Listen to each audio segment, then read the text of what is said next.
बिस्मिल्लाहिर्रहमानिर्रहीम। नाज़रीन, जैसा कि आप जानते हैं कि इमरान खान साहब हमारे जो कि प्राइम मिनिस्टर है अभी अभी वापस आए हैं चाइना से, और ये एक इंतहाई कामयाब दौरा था जिसमें पाकिस्तान और चाइना ने मुख्तलिफ महादात भी किए, जिसमें पाकिस्तान और चाइना की लीडरशिप ने ये इरादा किया कि वो एक दूसरे की सपोर्ट को जारी रखेंगे। अगर हम जॉइंट स्टेटमेंट को देखें तो इसमें दोनों गवर्नमेंटों ने ये बड़ा क्लियरली बताया है कि वो एक दूसरे के कोर इंटरेस्ट का ख्याल रखेंगे। जैसा कि पाकिस्तान ने कहा कि पाकिस्तान हमेशा चाइना की साउथ चाइना सी one China policy, Xinjiang, Tibet जैसे मसाइल पे हमेशा चाइना की सपोर्ट करेगा और इसकी पॉलिसी को टो करेगा, क्योंकि चाइना की जो पॉलिसी है कि वो फैक्ट्स एंड फिगर पे बेस है और यही रियलिटी है।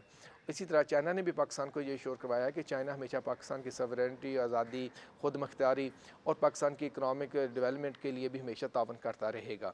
अगर हम देखेंगे तो पाकिस्तान को अभी हमारी सिक्योरिटी और इकनॉमिक साइड पे काफ़ी चैलेंजेस का सामना है।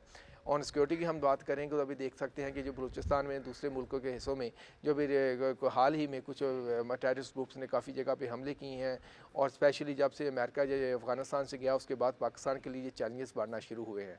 और इसमें जो उनका टारगेट है वो कभी पाकिस्तान को टारगेट करते हैं, कभी सीपैक को, कभी पाकिस्तान और चाइना की दोस्ती को। तो इसलिए दोनों ममालिक का साथ मिलकर काम करना बहुत ज़रूरी हो गया है। अगर हम इकानमी की बात करते हैं तो साइड पे देखें तो पाकिस्तान के अभी माशी हालात बड़े ही मुश्किल दौर से गुजर रहे हैं। अगर हम बात करेंगे हमारी इकनॉमिक ग्रोथ इतनी नहीं हो रही, हमारा ट्रेड डेफिसिट भी बढ़ रहा है, हमारे ऊपर कर्ज़ों का जाल भी है कि जो कि वर्ल्ड बैंक और IMF और पेरिस क्लब की वजह से यहाँ पे आया हुआ है। इसी तरह हमारी इंडस्ट्रियल बेस भी बड़ी कमज़ोर है, हमारी टेक्नोलॉजी में भी इतनी ज़्यादा ग्रोथ नहीं है, और इन सब के अलावा पाकिस्तान के पास इतने फाइनेंशियल रिसोर्सेज नहीं है कि वो अपनी इकानमी में झोंक सकें और इकानमी को रिवाइव कर सकें। इन चीज़ों को मद्देनज़र रखते हुए पाकिस्तान को इकनॉमिक सपोर्ट की भी ज़रूरत है और कॉपरेशन की। इस हालात को देखते हुए हमारे जो कि आयरन ब्रदर है चाइना, उसने हमें सीपैक के अंडर में इसको मज़ीद इन्वेस्टमेंट बढ़ाने का अंदिया दिया है।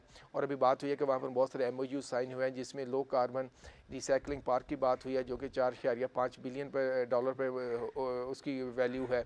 इस तरह अगर बात करें तो कोस्टल डेवलपमेंट की जो बात थी उसके लिए भी 3.8 बिलियन का एक MOU साइन हुआ है। तो इस तरह बहुत सारी डेवलपमेंट हुई हैं, और चाइना ने हमें श्योर करवाया कि वो इंडस्ट्रियल डेवलपमेंट में भी हमें सपोर्ट प्रोवाइड करेगा। इसके लिए एग्रीमेंट का फ्रेमवर्क फॉर इंडस्ट्रियल का ऑपरेशन भी साइन हुआ है। मगर बुनियादी बात यह है कि हमारा मुल्क इन सारे मौके से फ़ायदा कैसे उठा सकता है। इसके लिए ज़रूरी है कि हम अपने गवर्नेंस सिस्टम को सही करें। इसके लिए ज़रूरी है कि हम बिज़नेस इन्वायरमेंट को ठीक करें। इसके लिए हमें ज़रूरी है कि इसके अलावा हमें एक सेंट्रल अदारा बनाना होगा कि जो इन तमाम मामलात को देख सके और उस मामला को सिर्फ देख ना सके बल्कि उसके इम्प्लीमेंटेशन के लिए फ़ैसला साजी भी कर सके। हमारी नज़र में इस वक्त जो सबसे अहम अदारा बन सकता है चाहे सीपैक के लिए, वो सीपैक अथॉरिटी है, और हमने माजी में देखा सीपैक अथॉरिटी ने काफ़ी हद तक कंट्रीब्यूट भी किया। अगर अब चाहिए गवर्नमेंट को ये कि इसको दोबारा रीडिज़ाइन करे, रिस्ट्रक्चर करे, सीपैक अथॉरिटी को एक बड़ा स्ट्रॉन्ग अदारा बनाए जिसके बाद फ़ैसला करने की और फ़ैसले पे अमल दरामद कराने की दोनों की पावर होनी चाहिए, और इसको जो कि सरबराह हो वो वफाकी वज़ीर के बराबर हो, और वो जो उसको जवाब दो सिर्फ प्राइम मिनिस्टर को हो।